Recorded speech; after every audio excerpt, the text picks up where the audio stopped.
Seringkali kita dengar nama Sabdo Palen disebut-sebut, apalagi kalau sudah menyangkut ramalan atau prediksi masa depan. Banyak yang menganggapnya sebagai tokoh mistis yang akan muncul saat zaman sudah edan. Tapi, tahukah teman-teman, kalau dalam dunia akademis, khususnya filologi Jawa, Sabdo Palen punya makna yang jauh lebih dalam. Ini bukan cuma soal klinik, tapi soal kritik sosial yang sangat relevan bahkan sampai hari ini. Mari kita bedah bersama siapa sebenarnya Sabdo Palen dan apa pesannya untuk kita semua. Nama Sabdo Palen itu sebenarnya terdiri dari dua kata. Sabdo artinya ucapan atau suara, dan Palen sering diartikan sebagai penjaga atau gembala. Jadi, Sabdo Palen bisa dimaknai sebagai suara sang penjaga. Penjaga apa? Penjaga nilai-nilai luhur dan kearifan Jawa. Sosok ini pertama kali muncul secara eksplisit dalam serat Dharma Gandul dan serat Jangka Jayabaya. Naskah-naskah yang ditulis jauh setelah era Majapahit. Di sana, ia digambarkan sebagai penasihat spiritual Prabu Brawijaya V, raja terakhir Majapahit. Ketika Brawijaya kelima memutuskan untuk memeluk Islam, Sabdo Palen bersama rekannya Naya Gonggong memilih untuk tidak ikut. Mereka pamit dan berjanji akan kembali setelah 500 tahun, saat orang Jawa sudah kehilangan jati dirinya. Momen inilah yang sering ditafsirkan sebagai ramalan tentang kembalinya kejayaan spiritualitas Jawa. Tapi, para ahli melihat ini lebih dari sekadar ramalan harfiah. Peneliti sejarah dan budaya Jawa ternama, seperti Denny Lombard dan Profesor Simuh, punya pandangan menarik. Menurut mereka, kemunculan figur Sabdo Palen dalam naskah-naskah tersebut adalah sebuah bentuk perlawanan budaya. Bayangkan, pada masa itu, pengaruh Islam dan Barat mulai menguat di Jawa. Ada kekhawatiran di kalangan pujangga dan kaum intelektual Jawa bahwa nilai-nilai asli mereka akan terkikis. Nah, Sabdo Palen diciptakan sebagai simbol. Dia adalah personifikasi dari suara hati nurani rakyat. Suara kritik terhadap penguasa dan zaman yang dianggap sudah melenceng dari pakem atau tatanan ideal. Dia bukan sekadar tokoh gaib, tapi representasi dari perlawanan spiritual dan kultural. Jadi, ketika Sabdo Palen mengancam akan kembali, itu bukan ancaman fisik. Itu adalah sebuah peringatan simbolis, peringatan bahwa jika para pemimpin dan masyarakat sudah lupa daratan, lupa pada akar budayanya, lupa pada harmoni dengan alam, maka akan ada guncangan yang terjadi. Guncangan ini bukan berarti kiamat, tapi sebuah proses koreksi alamiah agar semua kembali seimbang. Ini adalah cara para pujangga Jawa zaman dulu untuk mengingatkan penguasa agar tidak sewenang-wenang. Lalu, bagaimana dengan ramalan tahun 2026 yang sering dikaitkan dengan kemunculan Sabdo Palen? Angka ini muncul dari tafsir modern atas janji 500 tahun setelah runtuhnya Majapahit. Tapi, penting untuk kita pahami, dalam tradisi Jawa, angka dan waktu seringkali bersifat simbolis, bukan matematis. Angka 500 tahun lebih tepat dibaca sebagai penanda sebuah siklus panjang, sebuah fase di mana kesadaran kolektif masyarakat akan diuji. Jadi, fokusnya bukan pada kapan tepatnya itu terjadi, tapi pada apa pesannya. Pesannya adalah waspada. Ini membawa kita ke konsep kepemimpinan dalam tradisi Jawa. Sejak zaman naskah-naskah Jawa kuno hingga era Mataram Islam, konsep tentang pemimpin ideal atau raja adil selalu ditekankan. Seorang pemimpin sejati atau Satrio Piningit dalam beberapa versi adalah dia yang mampu menjaga keseimbangan kosmis. Keseimbangan antara mikrokosmos, yaitu diri manusia, dan makrokosmos, yaitu alam semesta dan Tuhan. Tugas utama pemimpin bukan hanya mengatur administrasi negara, tapi juga menjadi paku bumi, menjaga agar tatanan alam tetap harmonis. Dalam serat Wulangreh karya Paku Buana IV misalnya, dijelaskan secara rinci bagaimana seorang pemimpin harus bersikap, harus adil, bijaksana, tidak serakah, dan selalu mendengarkan suara rakyatnya. Ketika seorang pemimpin mulai lalai misalnya menjadi rakus, hanya mementingkan kelompoknya, abai terhadap penderitaan rakyat, dan merusak lingkungan demi keuntungan sesaat, maka keseimbangan kosmis ini akan terganggu. Menurut kepercayaan Jawa, gangguan keseimbangan inilah yang akan memicu munculnya tanda-tanda alam.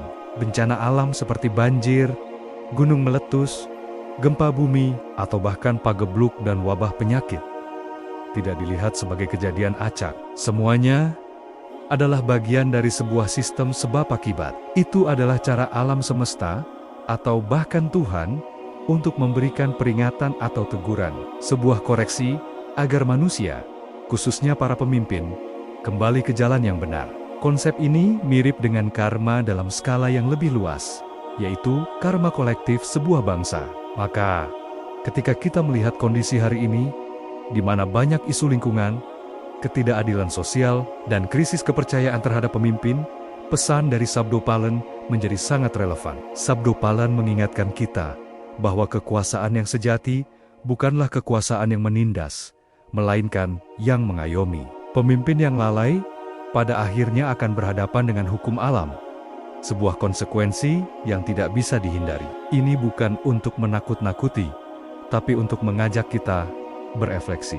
Apakah kita sebagai individu dan sebagai masyarakat sudah berjalan di jalur yang benar? Apakah para pemimpin kita sudah menjalankan amanahnya untuk menjaga keseimbangan? Sabdo Palen, pada intinya, adalah cermin. Dia adalah suara kritis yang ada di dalam diri kita masing-masing, yang selalu bertanya, apakah kita sudah menjadi manusia yang seutuhnya? Manusia yang hamemayu hayuning bawana, yang memperindah keindahan dunia. Bagi masyarakat Jawa, alam semesta bukanlah benda mati. Gunung, lautan, hutan, dan sungai bukanlah sekadar objek eksploitasi. Mereka adalah entitas yang hidup, memiliki jiwa, dan bahkan kesadaran moral. Konsep ini menempatkan alam sebagai subjek, bukan objek. Gunung punya martabat, lautan punya kekuatan spiritual, dan hutan punya hak untuk hidup. Coba bayangkan, ketika kita menebang pohon secara liar, kita tidak hanya merusak ekosistem. Dalam pandangan kejawen, kita sedang melukai roh hutan itu sendiri. Ketika kita membuang limbah ke sungai, kita tidak hanya mencemari air, tetapi juga menodai kesucian jiwa sungai tersebut. Alam dilihat sebagai cerminan agung dari Sang Pencipta, sehingga merusaknya sama dengan tidak menghormati sumber kehidupan itu sendiri. Inilah mengapa, ketika terjadi bencana alam seperti banjir bandang, tanah longsor, atau letusan gunung berapi, masyarakat tradisional Jawa tidak melihatnya sebagai fenomena acak. Bencana tersebut seringkali ditafsirkan sebagai sabdo alam, sebuah reaksi kosmis atas perilaku manusia yang sudah kelewat batas. Alam seolah-olah sedang berbicara, memberi peringatan bahwa keseimbangan telah terganggu. Ini adalah bentuk keadilan semesta. Ketika manusia serakah dan melupakan tugasnya sebagai penjaga, alam akan mengambil alih untuk memulihkan harmoninya sendiri. Ini bukan untuk menakut-nakuti, melainkan sebuah ajakan untuk introspeksi. Apakah kita sudah cukup bijaksana dalam mengelola sumber daya? Apakah kita sudah memperlakukan bumi ini sebagai ibu yang memberi kita kehidupan?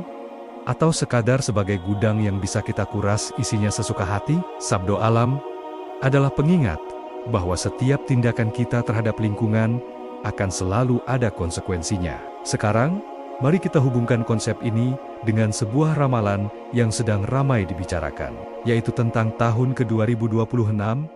Banyak para penafsir kejawen modern yang mengaitkan periode menjelang 2026 dengan sebuah konsep yang lebih tua, yaitu zaman edan atau zaman kegilaan. Konsep zaman edan ini paling terkenal digambarkan dalam serat Kalatida, sebuah mahakarya dari pujangga besar keraton Surakarta, Ranggawarsita. Serat ini ditulis pada abad ke-19, namun isinya terasa begitu relevan hingga hari ini.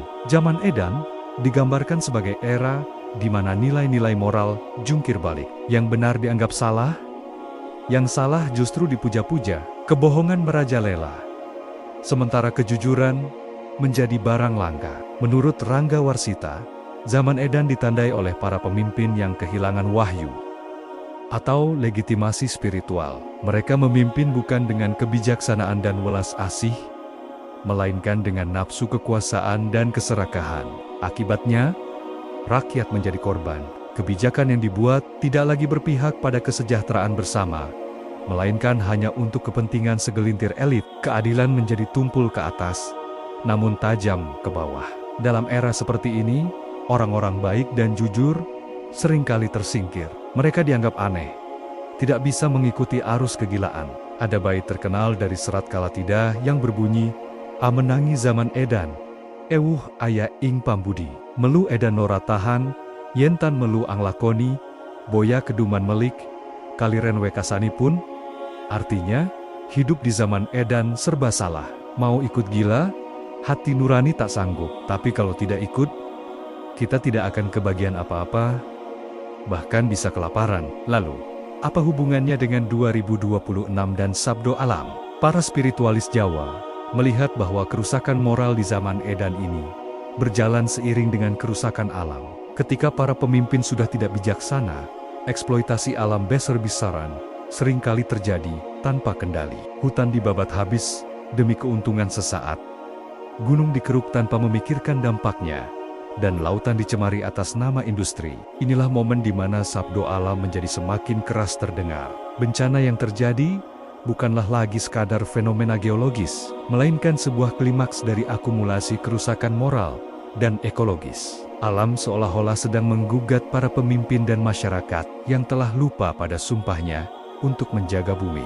Tafsir modern tentang 2026 ini sering dikaitkan dengan siklus Sabdo Palon Nayagenggong, figur mitologis penasihat spiritual Majapahit. Dikatakan bahwa setelah 500 tahun runtuhnya Majapahit, ia akan kembali untuk menagih janji dan memulihkan tatanan di tanah Jawa. Perhitungan ini seringkali jatuh di sekitar tahun 2024 hingga ke 2026. Kembalinya Sabdo Palon ini tidak diartikan secara harfiah, melainkan sebagai bangkitnya kembali kesadaran spiritual dan kearifan lokal Nusantara. Ini adalah sebuah alarm kosmis. Periode menuju 2026 dilihat sebagai puncak dari zaman edan, di mana kekacauan moral dan kerusakan alam mencapai titik kritisnya. Sabdo alam yang berupa bencana, krisis pangan, atau wabah penyakit dilihat sebagai proses pemurnian atau seleksi alam. Hanya mereka yang masih memegang teguh nilai-nilai kebajikan, kejujuran, dan harmoni dengan alam yang akan selamat melewati era penuh gejolak ini. Ranggawarsita sendiri memberikan kunci untuk selamat dari zaman edan. Sak beji bijaning wong kang lali, isih beja, kang eling lan waspada. Artinya, seberuntung-beruntungnya orang yang lupa atau lalai, masih lebih beruntung mereka yang selalu ingat dan waspada. Eling berarti ingat pada Tuhan, ingat pada asal-usul kita sebagai manusia, dan ingat pada tugas kita di dunia. Waspada berarti awas terhadap segala godaan nafsu, kebohongan, dan ketidakadilan. Jadi, ramalan tentang 2026 dan zaman edan ini sejatinya bukanlah untuk ditakuti. Ia adalah sebuah wejangan agung, sebuah panggilan untuk kita semua kembali eling lan waspada. Panggilan untuk kembali mendengarkan suara nurani kita sendiri, dan juga mendengarkan sabdo alam. Bagaimana caranya? Mulailah dari hal-hal kecil. Hormati alam di sekitar kita. Jangan membuang sampah sembarangan. Tanamlah pohon jika ada kesempatan. Hemat penggunaan air dan energi. Yang terpenting, tanamkan kembali rasa welas asih, tidak hanya kepada sesama manusia, tetapi juga kepada semua makhluk hidup. Di tengah hiruk-pikuk informasi dan kekacauan nilai, kearifan lokal seperti konsep sabdo alam dan zaman edan ini menawarkan kompas moral yang kuat. Ia mengajak kita untuk tidak hanya cerdas secara intelektual, tetapi juga bijaksana secara spiritual. Karena pada akhirnya, keselamatan kita sebagai individu dan sebagai peradaban bergantung pada sejauh mana kita mampu menjaga keseimbangan-keseimbangan antara diri kita, sesama, alam semesta, dan Sang Pencipta. Ini bukan tentang ramalan kiamat, tapi tentang sebuah siklus pembaruan. Setiap akhir dari sebuah zaman kegelapan selalu menjadi awal dari fajar yang baru. Tugas kita adalah memastikan kita berada di sisi terang ketika fajar itu tiba. Teman-teman, sadar nggak sih, kalau terakhir ini berita tentang bencana alam, makin sering kita dengar, banjir, tanah longsor, cuaca ekstrem. Rasanya kok makin menjadi-jadi. Media besar seperti Kompas, Tempo, bahkan BBC Indonesia sering banget menyoroti hubungan erat antara kerusakan lingkungan dengan bencana yang datang silih berganti. Tapi, pernahkah kita melihat ini dari sudut pandang yang berbeda? Misalnya, dari kearifan lokal Nusantara. Nah, disinilah menariknya. Ada sebuah tafsir kuno dari tanah Jawa yang mungkin relevan banget sama kondisi kita sekarang. Ini terkait dengan ramalan Sabdo Palen. Dalam tafsir ini, bencana alam yang terjadi itu bukan sekadar kutukan atau nasib sial. Bencana ini adalah sebuah teguran etis, sebuah pengingat keras atas janji-janji kita sebagai manusia yang telah kita ingkari. Janji kepada siapa? Janji kepada alam semesta. Coba kita pikirkan sejenak. Setiap kali ada pemimpin baru yang dilantik, mereka mengucapkan sumpah jabatan. Kita sering fokus pada janji mereka kepada rakyat dan kepada Tuhan. Tapi, dalam tradisi Jawa Islam yang kaya, ada satu dimensi lagi yang sering terlupakan. Seorang pemimpin sejatinya juga berjanji kepada alam. Mereka bersumpah untuk menjaga keseimbangan, untuk mengelola bumi dengan bijaksana, bukan untuk mengeksploitasinya tanpa batas. Lalu apa yang terjadi ketika janji-janji ini hanya tinggal di bibir? Ketika sumpah jabatan tidak diiringi dengan tanggung jawab ekologis yang nyata, menurut tafsir Sabdo Palen, inilah saatnya alam menagih janji. Alam yang selama ini kita anggap diam dan pasif, sebenarnya punya caranya sendiri untuk berkomunikasi. Ketika hutan digunduli, sungai dicemari, dan udara dipenuhi polusi, alam tidak tinggal diam. Ia merespons. Banjir bandang yang menerjang, tanah longsor yang mengubur pemukiman, hingga krisis iklim yang dampaknya kita rasakan semua, bisa dilihat sebagai bentuk tagihan dari alam. Ini bukan hukuman buta, melainkan konsekuensi logis dari tindakan kita sendiri. Alam seakan berkata, "Hei, kamu sudah berjanji untuk menjagaku, tapi kenapa kamu malah merusaknya?" Dan yang paling menyedihkan, tagihan ini tidak hanya ditujukan kepada para pemimpin yang lalai, tapi dibebankan kepada seluruh masyarakat. Kita semua yang menanggung akibatnya. Ini bukan untuk menakut-nakuti, tapi untuk mengajak kita semua merenung. Konsep alam menagih janji ini sebenarnya adalah cerminan dari hukum kausalitas, hukum sebab akibat. Apa yang kita tanam, itulah yang kita tuai. Jika kita menanam kepedulian dan kelestarian, kita akan menuai keseimbangan dan kesejahteraan. Tapi, jika kita menanam kerakusan dan perusakan, kita akan menuai bencana dan penderitaan. Pesan dari Sabdo Palen ini, jika kita maknai secara mendalam, sangat relevan untuk zaman sekarang. Ini adalah panggilan untuk kembali sadar akan posisi kita sebagai bagian dari alam, bukan penguasanya. Ini adalah pengingat bagi para pemegang kebijakan bahwa setiap keputusan yang mereka ambil punya dampak ekologis yang nyata. Izin tambang yang dikeluarkan, peraturan tata ruang yang diubah, semua itu adalah bagian dari janji mereka kepada alam. Kita sebagai masyarakat juga punya peran. Kita bisa terus mengingatkan para pemimpin kita akan janji ekologis mereka. Kita bisa memulai dari diri sendiri, dengan gaya hidup yang lebih ramah lingkungan. Karena pada akhirnya, menjaga alam adalah menjaga rumah kita sendiri, menjaga masa depan anak cucu kita. Ini bukan lagi soal mitos atau ramalan, tapi soal tanggung jawab nyata di depan mata. Jadi, ketika kita melihat berita tentang bencana, mungkin kita bisa melihatnya lebih dari sekadar angka dan statistik korban. Kita bisa melihatnya sebagai komunikasi dari alam, sebuah teguran cinta, agar kita kembali ke jalan yang benar. Agar kita ingat bahwa kita punya janji yang harus ditepati. Janji untuk hidup harmonis dengan alam semesta. Ada salah satu narasi paling kuat yang melekat pada Sabdo Palen, adalah tentang perpisahannya dengan penguasa terakhir Majapahit dan sumpahnya untuk kembali. Legenda ini sering dikaitkan dengan proses Islamisasi di Jawa. Diceritakan saat Brawijaya kelima memutuskan untuk memeluk Islam. Sabdo Palen, sebagai pamomong atau danyang tanah Jawa, merasa kecewa.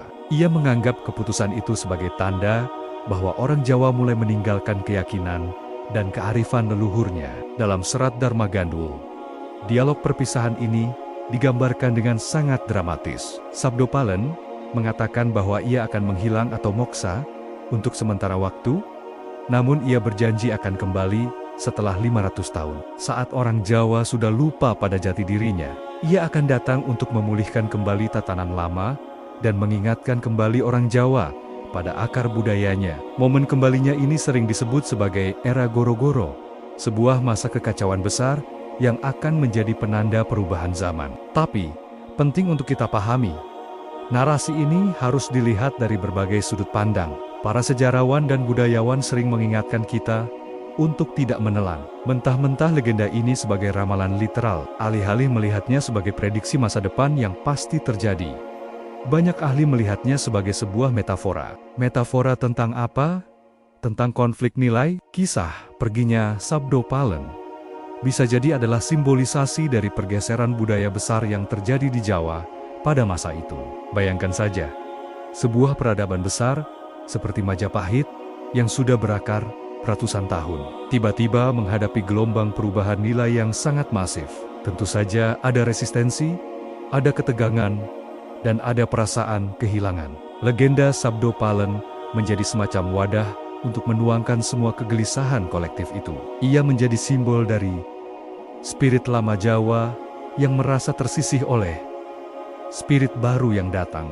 Jadi, janjinya untuk kembali bukanlah sekadar soal ramalan kiamat atau kekacauan, melainkan sebuah harapan bahwa nilai-nilai luhur Jawa, seperti kebijaksanaan, keharmonisan dengan alam, dan keadilan, suatu saat akan kembali dihargai. Sekarang, mari kita bahas bagian yang paling sering bikin heboh di media sosial dan forum-forum online. Angka 500 tahun dan kaitannya dengan tahun ke-2026. Dari mana angka ini muncul dan kenapa begitu populer? Perhitungannya sederhana. Jika kita mengambil titik runtuhnya Majapahit sekitar tahun 1478, lalu kita tambahkan 500 tahun sesuai janji Sabdo Palen, maka hasilnya adalah tahun ke-1978. Nah, karena penafsiran ini terus berkembang, ada yang menghitungnya dari titik waktu yang berbeda, sehingga muncullah berbagai tahun keramat, termasuk tahun 2026, yang belakangan ini sering disebut-sebut. Konten-konten populer sering mengemas tahun 2026 ini dengan narasi yang bombastis. Ada yang bilang akan terjadi bencana besar, ada yang meramal pergantian kekuasaan secara dramatis, dan macam-macam spekulasi lainnya yang seringkali lebih banyak menimbulkan kecemasan daripada pencerahan. Disinilah kita perlu bersikap kritis dan bijak. Dalam kajian akademik dan perspektif budaya yang lebih mendalam, tahun 2026 atau angka-angka lainnya sebaiknya tidak dipandang sebagai angka magis. Ia lebih tepat dipahami sebagai sebuah simbol siklus. Dalam kosmologi Jawa, konsep siklus atau cakra manggilingan adalah hal yang sangat fundamental. Roda kehidupan selalu berputar. Ada masa jaya, ada masa terpuruk, ada masa tanam, ada masa panen. Angka 500 tahun dalam janji Sabdo Palen bisa jadi adalah simbol dari satu siklus besar peradaban. Jadi, pesan utama di balik semua ini bukanlah tentang menebak-nebak tanggal pasti terjadinya sebuah peristiwa. Pesan utamanya adalah refleksi. Momen ini mengajak kita untuk bertanya pada diri sendiri, sebagai individu maupun sebagai bangsa. Apakah kita sudah terlalu jauh meninggalkan jati diri kita? Apakah nilai-nilai luhur seperti kejujuran, keadilan, dan kepedulian terhadap sesama serta alam masih menjadi pegangan kita? Kaitannya dengan kepemimpinan juga sangat relevan. Janji Sabdo Palen untuk kembali saat tatanan rusak bisa diartikan sebagai sebuah kritik sosial abadi.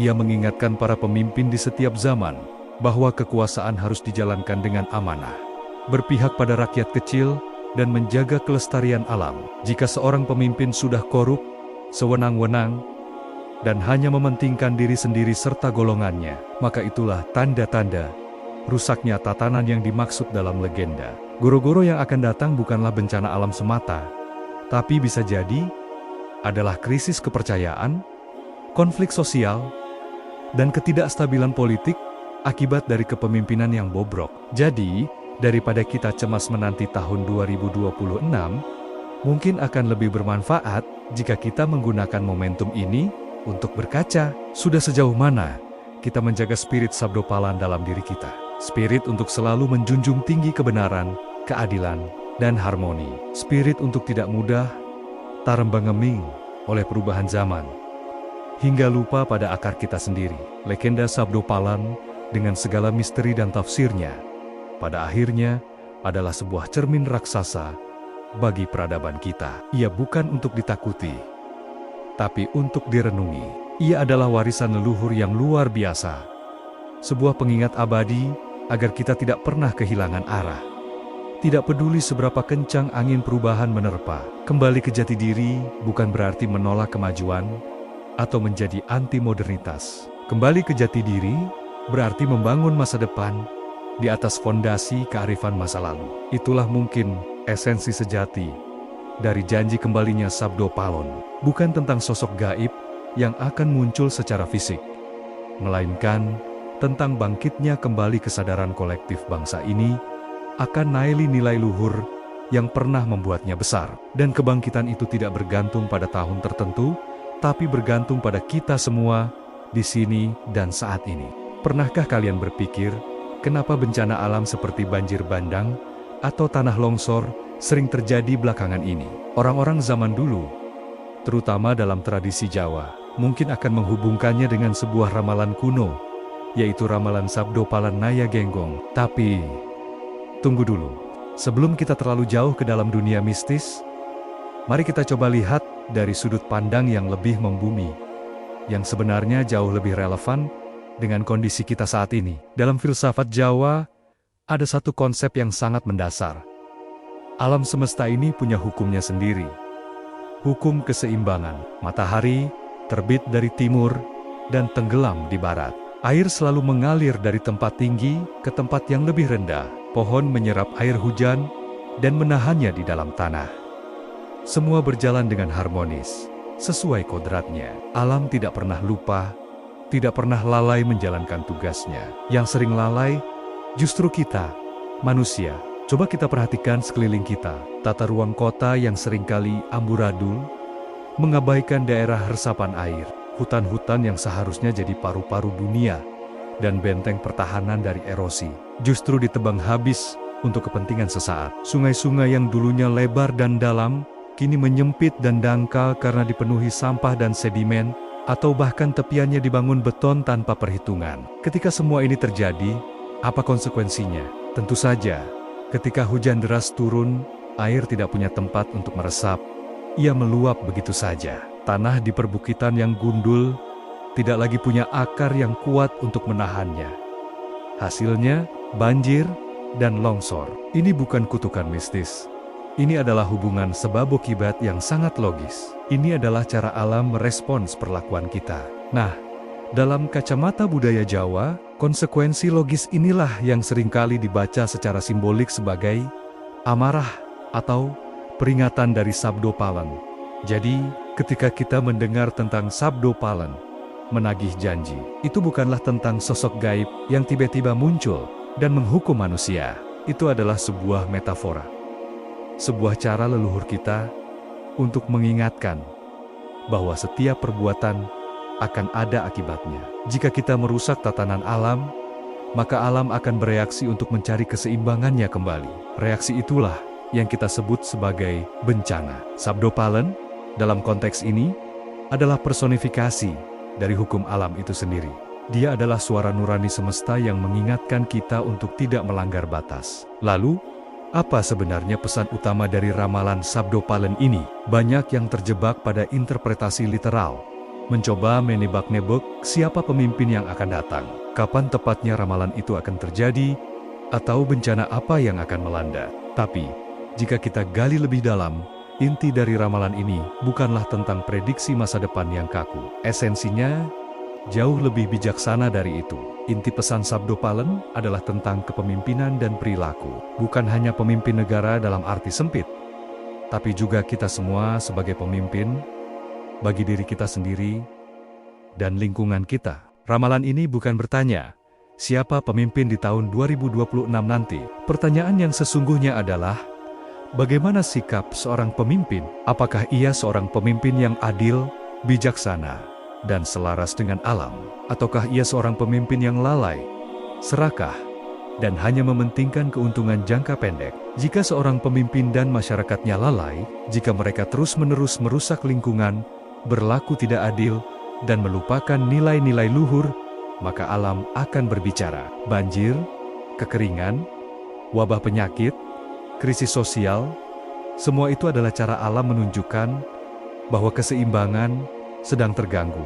Ini bukan ramalan kiamat, melainkan sebuah peringatan dini, sebuah sistem alarm dari semesta. Sebaliknya, jika seorang pemimpin bersikap adil, jika kebijakannya berpihak pada kelestarian lingkungan dan kesejahteraan bersama, maka keseimbangan akan kembali. Alam akan kembali menjadi sahabat, bukan musuh. Kesejahteraan dan kemakmuran akan tercapai, bukan karena keajaiban, tapi karena kita hidup selaras dengan hukum alam.